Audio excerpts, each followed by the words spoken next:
closest to my heart is how to stop eating sugar. The reason for that is because last year I was diagnosed with cancer. And facing dying, you kind of change the way you're thinking about life and everything about that.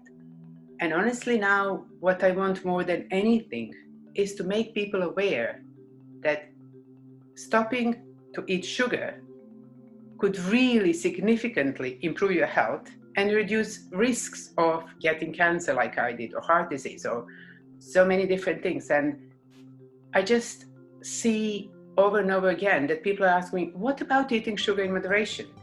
But you know what? Would you like to smoke in moderation? Would you like to take heroin in moderation?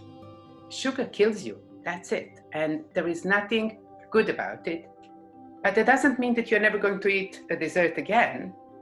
It just means to take out sugar like you stop smoking. I used to smoke when I was young.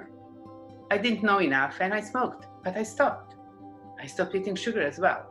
So what I'm trying to say is, I know how to help people to stop eating sugar, and that's definitely the first step in our work.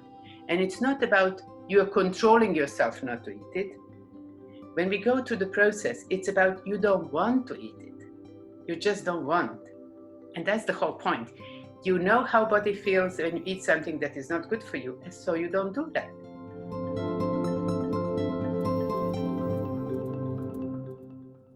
Hello and welcome to Celebrating You, and I'm so excited to introduce to you Marijana. Welcome, Marijana. Hi, Maria. Hi, I'm so happy to be here. Thank you for inviting me.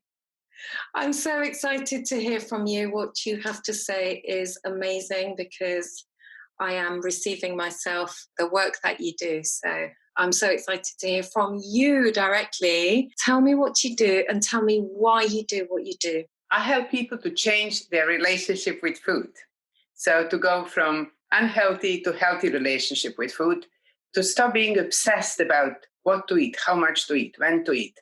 Do I look slim? Did I put any weight on? It's kind of obsession. And I help people to come and be completely relaxed about it. To have a healthy relationship with food, to just be healthy by default, not trying to push, not trying anything. It just happens. So, and for all of that, the transformation is required, really. And the way I love what I do is because I suffered myself. When I was young, I was slim. And then I got pregnant and I had to stay in bed through the whole pregnancy. Imagine, well, people could relate with me right now, probably, in bed 9 months.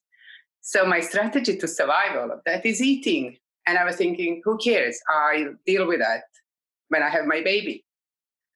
And I put about 35 kilos. So it's more than 70 pounds. And when my baby was born, I thought, what's the big deal? People deal with that. And then I started going from one diet to another, and I was dieting. And I would lose weight and gain it back. And it was so stressful. It took me more than a decade to learn that actually eating less and exercising more, it's not sustainable. It's just not sustainable. I appreciate that some people have results like that, but a lot of us, especially women, don't. So what I learned on my very long journey is that first, the weight loss starts in your brain. And second, you really can't stay the same person and have some completely new habits. You need to become somebody else. You need to change the relationship with you, with the world, and with food. So that led me, the whole thing through really a lot of searching and studying. I studied nutrition since 2003. I've studied psychology of eating with Mark David. I did EFT training. I'm a meditation teacher because, you need to bring your soul and your mind into it as well. It's not just about body.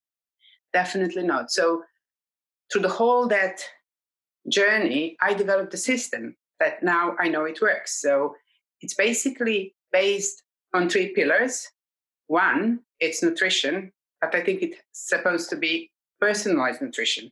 Because what works for me could be completely wrong for you. So there is no one size fits all. And when I work with people, that would be like foundation, but it has to start with what works for that particular person. And basically, I teach them through the course that we are doing together how to become their best nutritionist, because I don't know anybody else. It's still like, it could work or it couldn't. So I basically teach them how to see the cause and effect and how to put things together so they could find what really works for them. Okay, there are some rules, but we kind of find a way. And then we also need to work on the mind, because we want to lose bad habits and we want to develop new habits. And, when you make a decision to eat healthier, to lose weight, to stop eating sugar, your decision comes from your conscious mind. And that part of your brain is running like 5 to 10% of your behavior. And what's going on with your subconscious mind, where all the habits are stored, all your programs are stored, if you don't include that part, you really can't have sustainable results. You just lose the weight and gain it back, like I did many, many times. So in the work that I do, we reprogram that part of your mind. So we are making ourselves available to the parts of us that carry guilt, shame, blame, bad events, traumas, and we kind of go and talk to them, find the reasons and triggers why we do what we do when we are naughty, when we are, eating wrong food, when we are binging. And then, when you get in touch with those parts and you understand what's going on and you kind of find the love in your heart for that part of yourself, you can then overcome the problem. Because, we can't hate ourselves into being slim. It's not working. But we can love ourselves and then accept what is coming, and then basically weight loss as a side effect of the work that we are doing all together. The third pillar is mindfulness. You cannot change your habits if you're not aware of what's going on. You need to see what's going on. Why do you do things that you're doing? And just kind of, put the dots together. So basically, these are those three pillars: mindfulness, nutrition, and reprogramming the mind. The closest to my heart is how to stop eating sugar. The reason for that is because last year I was diagnosed with cancer. And, facing dying, you kind of change the way you're thinking about life and everything about that. And honestly, now what I want more than anything is to make people aware that stopping to eat sugar could really significantly improve your health and reduce risks of getting cancer like I did, or heart disease, or so many different things. And I just see often and over again that people ask me, what about eating sugar in moderation? But you know what? Would you like to smoke in moderation? Would you like to take heroin in moderation? Sugar kills you. That's it. And there is nothing good about it. But that doesn't mean that you're never going to eat a dessert again. It just means to take out sugar like you stop smoking. I used to smoke when I was young. I didn't know enough and I smoked, but I stopped. I stopped eating sugar as well. So what I'm trying to say is I know how to help people to stop eating sugar, and that's definitely the first step in our work. And it's not about you're controlling yourself not to eat it. When we go through the process, it's about you don't want to eat it. You just don't want. And that's the whole point. You know how body feels when you eat something that is not good for you, and so you don't do that. It's as simple as that. And obviously, it doesn't mean being perfect, because, humans are not perfect. And it just means that you know what you're doing. And when you do something that is not so good, tomorrow morning you start over again and you can really be healthy. And not eating sugar means feeling better, having more energy, better sleep, better mood. And honestly, that's what I like to see when I work with clients, because that's my goal for them: to sleep better, to be less stressed, to feel better, and just, enjoy life. And weight loss becomes like, yeah, it happens, but it's not the priority. Definitely not for me. I have so much identification with what you're saying. I remember you once saying that once you helped somebody through your teaching of mindful eating to stop eating McDonald's. Oh, yes. Tell me about that. Yeah. Well, the lady came and she wanted to lose weight. And she said, okay, we can do that. But you know what? For lunch, I love my McDonald's and I don't want to stop that. And I said, fine, okay. I just want you to do that slightly different. And she had no problem with that. I said, okay, now, instead of going to buy that, then walking back to the office, eating it in the meantime, and then, go back, have a coffee and the donut, all together. How about if we just change that? So you use your car to go to the McDonald's and then sit and eat it there. And you know what happened? When she did it that way, she came back next time and she said, you completely ruined my experience. I hate it. I don't like it. It's horrible. And, the whole point of the story is when you do that mindfully, you feel how horrible that is. Really. I had recently something strange, and I think, it's one of the persons in our communities. I'm not going to mention the name, but he said, it was a young man who said, you know what? I've been eating this lunch for 3 weeks constantly, and I didn't feel the taste or anything. I just did it and, carry on working. And when we did that mindful eating together, he said, this is the first time after 3 weeks that I'm really tasting what I'm eating. And it's really funny how people think, what's the point of teaching somebody how to eat? We are not babies.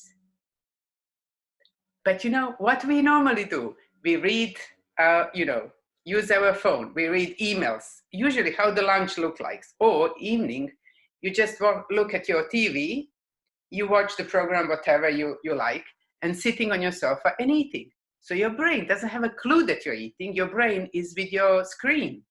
And you just keep eating and eating, how many times it happened that you start open the bag of something, even a healthy stuff like nuts, and you just keep eating and oops, there is no more. When did I took all of that, right? That's mindless eating.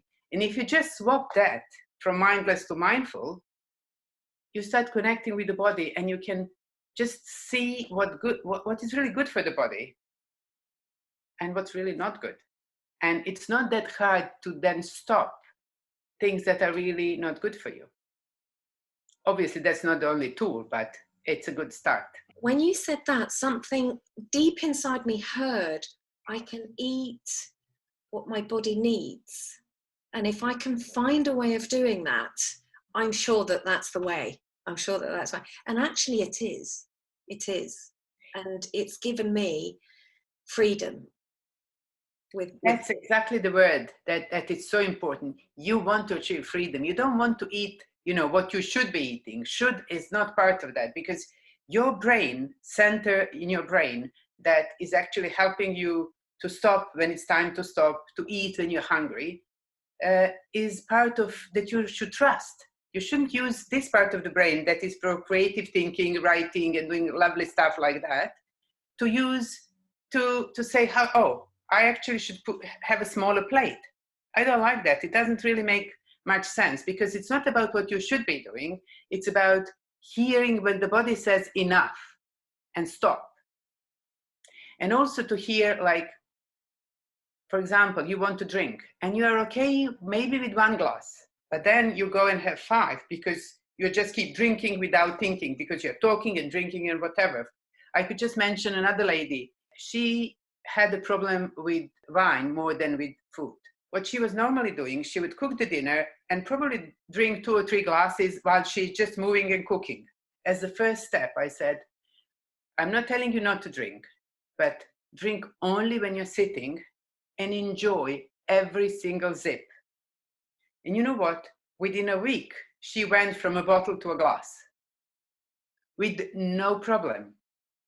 It's not about forcing. Do you see what I'm saying? So don't drink mindlessly while people come back from work, they are stressed, so they open the bottle of wine, start cooking and eating something while cooking because they're very hungry.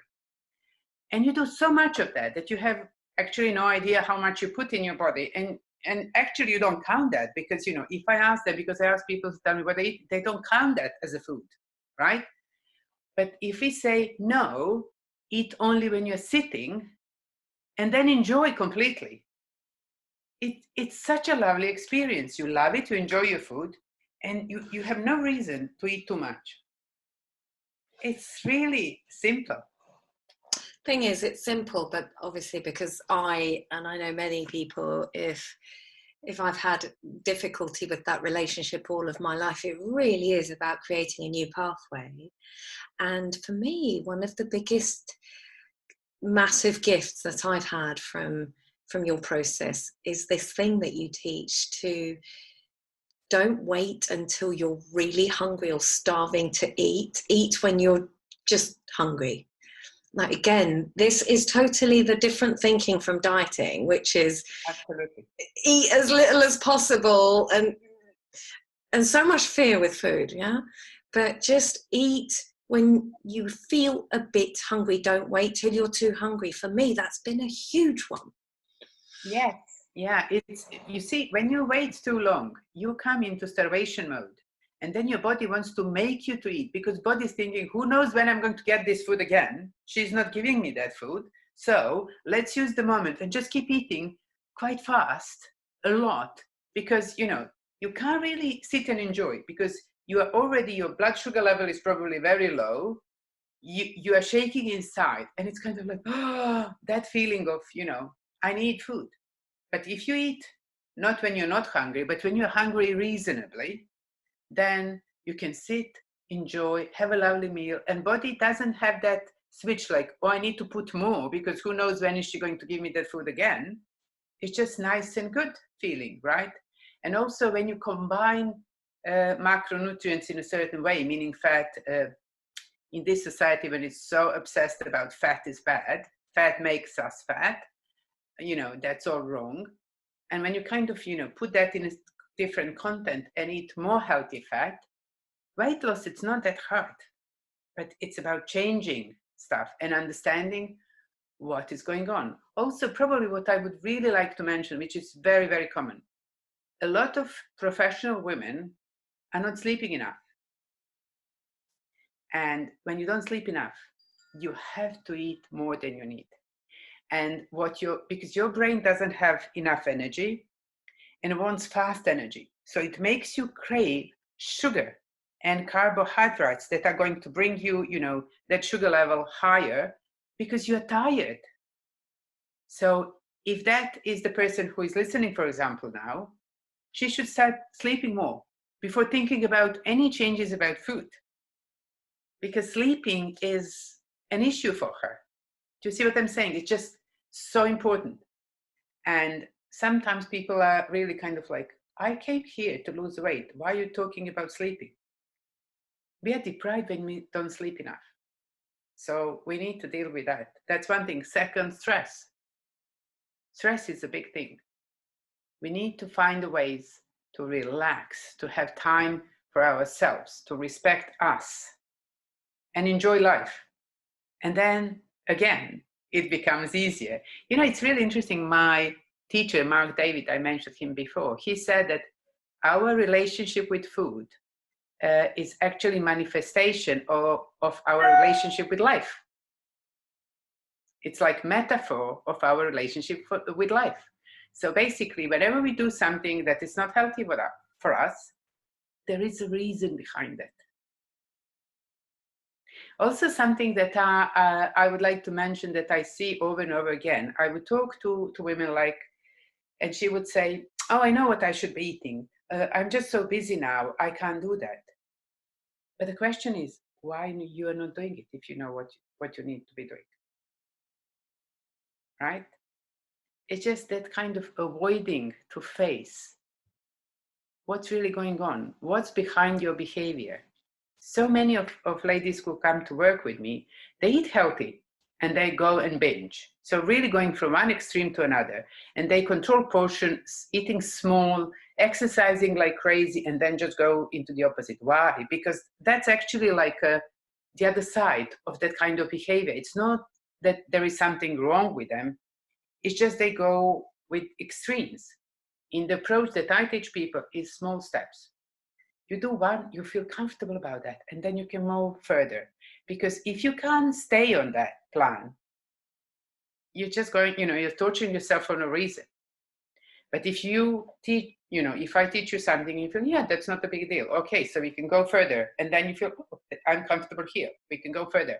So the point is that you can stay on this kind of living your life and enjoy with no problem.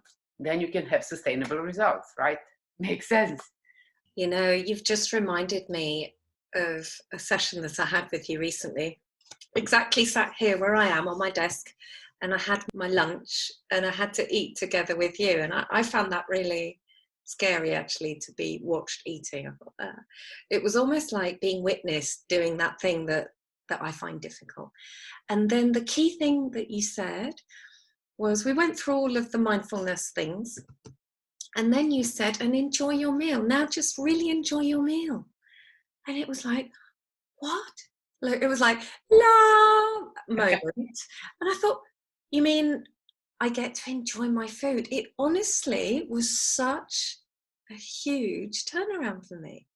Your kind blessing of, we're here to enjoy our food, enjoy eating with your husband, talk about positive things, but have a conversation. It's like these, so many tips that you give make such a big difference. Thank you. I really love my work. And, what am I doing now? It's more about something that if I had it when I was 20 years ago, when I tried to do this, and if somebody could give me the knowledge that I've got right now, it would be so much easier. And it's not that it would be easier to lose weight. It would be easier to feel good about myself, which is a bigger problem. Because I was thinking something's wrong with me. I just can't do that. Willpower problem, hating myself, hating my body, all of that shame, blame game that we women do so much. So I really, really like to see the change. And that's why I'm doing what am I doing. And it feels really good. And I love to see the transformation. And then also, do you remember once you told me that food is just the gateway? Yes. What are you actually really facilitating? I think it's about changing to become and not to be afraid to be who you are. I've been so searching all my life, and my husband makes jokes about me like I want to enlighten, right? And probably I do, but even though I am a meditation teacher, I really choose this food as a gateway to help people to find their own way of being in this world, because that's the struggle that I felt so deeply and connected with. And then when I see them changing and becoming okay and loving their bodies and enjoying, it's so rewarding. It's just absolutely amazing. So that's why I'm saying, that's how I feel actually, that food is the gateway for me to help them to do that transformation and to become, more empowered, happy person that I could be. And I think sometimes that journey is not to everybody's preference. It takes, It's not. Right? Yeah. Well, honestly, I really, really love to give a free session. And the reason for that is not that I would like to sell. It's not about me selling in that session. It's about to see, can we connect? Are we on the same wavelength? Can we hear and understand each other? Because this is not for everybody. Some people want to work only on food. They want me to give them, you're going to eat this and not to eat that, and that's it. And what kind of emotion? I'm not here to talk about my emotion. I go to psychiatrist when I need that. So when somebody like that comes, there is no connection. And if we can't hear and feel each other, then, there is no way that we can work. And I really prefer to have that conversation and see, are we fit to work together or not? So definitely it's not for everybody. So can you think of some good transformational results that you've had? I mean, obviously I think I'm a really good one for others. Well, it's all about accepting where you are on your journey. What's very common that people come in their 40s or 50s and wanting to feel and look like they were in their 20s. And you know what? You need to understand that you are not the same person. You are somebody else. And it's all about finding what's lovely in your life now, rather than trying to go backwards into the past, because we can't do that. It's impossible, right? And instead of trying and pushing really hard to go back, it's about embracing what you have in this part of your life. And I could promise you, but the best part of my life is between my 50 and 60. I'm 61 now, by the way. So, and when I became 50, that was the first time when I really felt free about what I want to do. It's kind of like, it's my time. I'm allowed now to do what I feel I should be doing, rather than being a mother, a wife, whatever for the family, you know, daughter for my mom, taking care of others, more or less. And it was like, this is the time when I can really speak my truth. Before I just couldn't. And when you, and the women that I work with, because I work mainly with women, are between 40, 45 and 60. And that's when that process is coming into a really, really good feeling. And I really love to facilitate that, to show them that there are so much nice in front of them, rather than trying to go into youth. I'm not saying it's not nice to be young, but you can't go backwards. So no matter how hard you try, it's just not happening. And I really like to see people really feeling it deeply in their bodies, and, you know, find the love and joy in this part of the journey wherever they are. Yes, and that's something that I've been learning with you myself, actually. Thank you. And I really relate to that. And it seems to me that what you're facilitating is to come into my real body, so to speak, or my real self, because what you do starts with food is the gateway, and then I connect with myself on every level, because in my emotional health, for example, really, really good. But then there were some spots that I needed support with, like around the food, for example, around my self-image. So you've helped me to come into that. But then everybody talks about acceptance, but you've really helped me to deeply accept parts of me that I did not accept. And this is really powerful work. Thank you. You've done that yourself. It really means, you know, a world to me when I hear a person say that, because it's popular to talk about acceptance, but it's not easy. It's not easy. And I'm really happy when I could help a person to, you know, kind of find a way to meet the part that you don't want to see. We all have shadows, and there is no way around it. We have to meet those parts that we didn't want to see for a long time. And then, you know, when you kind of do that, it's such a lovely work. And it's so rewarding, as you just said. Yeah. It really is, because it's not like doing shadow work, which I've done before with a therapist, which is really scary. That's like going into the dark night of the woods and being around scary bears and animals and so on. But the tone of your work is very joyful, actually. It's deep work and it's really joyful. And I think that the fact that you are so honest and open about your own journey makes me just feel like, oh, I'm not the one with the problem. Somebody else has had a similar journey to me. For me, this is so important. Absolutely. You know, when we feel unwell in any way, when we are depressed, anxious, or, you know, feeling bad about anything, we feel isolated. And then you think it's only me. Everybody else is okay and normal, just me. I'm wrong and something is wrong with me. But then, you know, when you share and see that everybody is carrying their own stuff, they're different than yours, but they also have a problem, then, you know, you feel like you are part of the community. You're part of the universe that is loving if you just open your eyes for that love.